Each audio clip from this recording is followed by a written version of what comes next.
I've known the next reader since I was 15 years of age, and it's been a pleasure and a privilege every time to actually meet him, and it's a huge privilege to introduce Mr. Paul Duggan.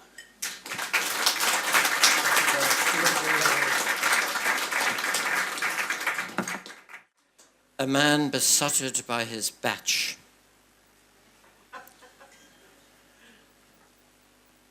In the Spar supermarket on Merrion Row,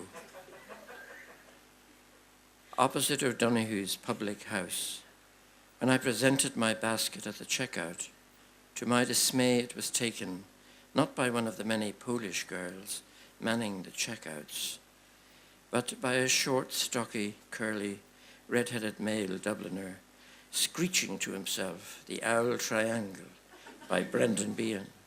And the Owl Triangle,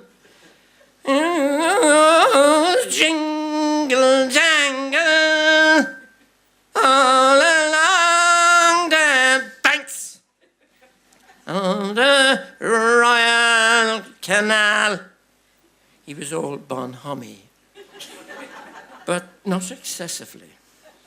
He commented on my every item. But when I handed him my batch loaf of bread, he seized up, swooned, swayed, roared. Jesus! He exploded. A batch! He continued as if performing an aria in The Messiah.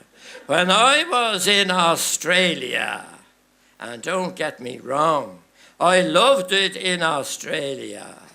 Every Dublin man should spend time in Australia.